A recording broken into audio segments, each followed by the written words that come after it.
तो हेलो दोस्तों। आज की वीडियो की शुरुआत होती है एक काले कौवे से जो का चिल्ला रहा होता है और पीछे एक कमरे दिखाई जाती है जिसमें से रोशनी आ रहा होता है और उसी कमरे में यंग मास्टर फेंग बहुत मेहनत से मैनुअल कॉपी कर रहा होता है। और तभी पीछे से कोई बोलता है, यंग मास्टर गावेर हु आपको बुला रहा है। यंग मास्टर फेंग बाहर आके बोलता है, गावेर हु इतनी रात को तुम क्या कर रहे हो? तुम्हें मेरे साथ जाने की कोई जरूरत नहीं है, जाओ आराम करो, अगर कुछ काम होगा तो तुम्हें मैं बुला लूंगा। यंग मास्टर फेंग हमारा एमसी को देखकर बोलता है, अरे ये सोता लड़का कौन है? ये सुनकर गवर्नर बोलता है, ब्रदर ये मैं, इसका नाम है किंग जिंगया। जब से मैं यहाँ पे नौकर के तौर पर आया हूँ तब से वो मेरा दोस्त है। बहुत थोड़ा बहुत लिख सकता है और आपको मैनुअल कॉपी करने में मदद कर सकता है। ये सुनकर यंग मास्टर फेंग बोलता है, नहीं नहीं, ये तो बस एक नौकर है, ये मैनुअल कैसे कॉपी करेगा? उसके अलावा यदि लिखावट एक जैसी नहीं है और मास्टर को पता चल गया तो मेरे लिए सब खत्म हो जाएगा।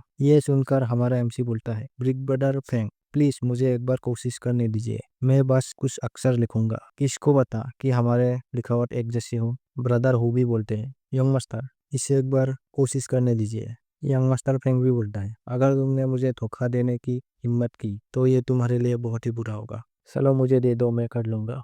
ये बोलकर हमारा एमसी कॉपी करने के लिए कुर्सी पर बैठ जाता है। आप थोड़ी देर बाद की सीन दिखाई जाती है। हमारा एमसी कॉपी किया हुआ पेपर ब्रदर फेंग को दे देता है। ब्रदर फेंग बोलता है, चलो दे दो, तुमने क्या लिखा है मैं देख लेता हूँ। जो देखते ही ब्रदर फेंग हिल जाता है और हमारा एमसी का भी पसीना आ रहा होता है। लेकिन ब्रदर फेंग तो हमारे एमसी को हक करके बोलता है, ये तो मुझे तो विश्वास ही नहीं हो रहा है कि तुम इतने टैलेंटेड हो। ये तो बिल्कुल मेरे जैसा ही लिखावट है जैसे मैं लिखता हूँ। मुझे तो उम्मीद ही नहीं थी कि नौकर हल में इतनी टैलेंटेड बंदे होंगे। ये सुनकर हमारा एमसी बहाना बनाते हुए बोलता है, मेरा नाना जी एक पर्सन टेलर थे। मैं सर्वेंट होम में आने से पहले मैं नाना जी को शार्म और सील बनाने में मदद करता था। एमसी भी अपने मन में सोचता है, जब मैं स्कूल में था मैं सभी परीक्षा पत्रों पर अपने मम्मी पापा के जाली साइन करता था। किसने सोचा था कि मेरा कॉपी करने की टैलेंट इतना काम आएगी, क्योंकि वो मैनुअल वाकई में एक मार्शल आर्ट टेक्निक थी। इस बार तो मेरा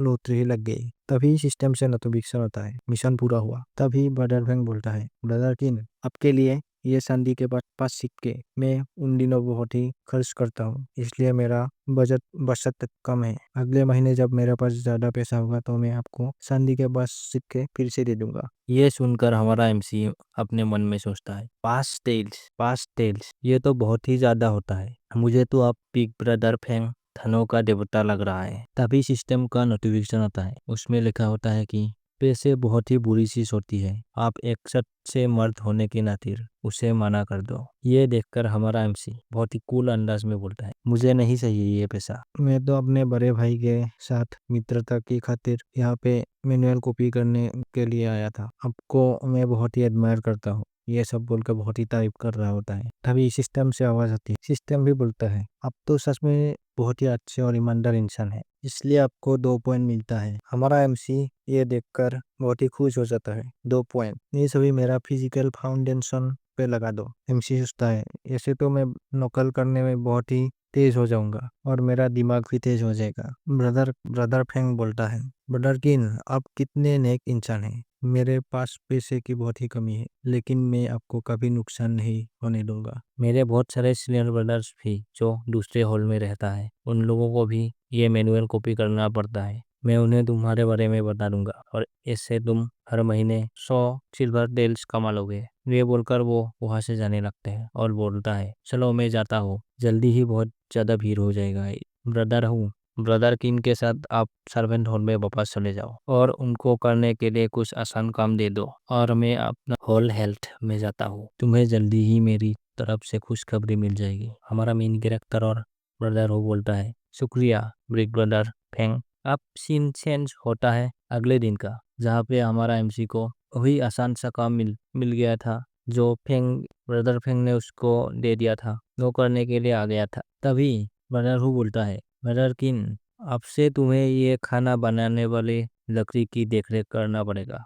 तुम्हें सिर्फ खाना बनाने के लिए कुछ लकड़ी ले जानी है, बाकी समय तुम कुछ भी कर सकते हो। तभी सामने से कुछ बंदे बोल रहे होते हैं, ब्रदर किन हम नाश्ते के लिए कुछ लकड़ियाँ ले जाने आए हैं। ब्रदर किन, आप यहीं पे रहकर लकड़ी का ध्यान रखना, हम ले जाने की काम करेंगे। हम ब्रदर हूँ, हमारा एमसी को बोलता है। ब्रदर, ये काम तो बहुत ही आसान है ना, मुझे वापस जाना है, रात को मिलेंगे। एमसी भी बोलते हैं, रात को मिलेंगे। और दो कुछ देर बाद हमारा एमसी मन में सोचता है, क्योंकि मेरे पास बहुत खाली समय है, इसलिए मैं ग्रेट रिवर टेक्निक की प्रैक्टिस करता हूँ। लकीली मैं अपनी इस लो एप्टीट्यूड की बावजूद मैं अभी भी अपनी मेहनत की वजह से ग्रेट रिवर टेक्निक की मूल बात सीख सकता हूँ। अब हमें इस मनहुआ का कल्टीवेशन सिस्टम दिखाया जाता है। पहले सबसे कम आता है फास्ट और सबसे ज्यादा होता है सेवेंथ रियलम। सबसे पहले आते हैं रतन मत फिजिक, उसके बाद आते हैं टिकेट वुड फिजिक और उसके बाद आता है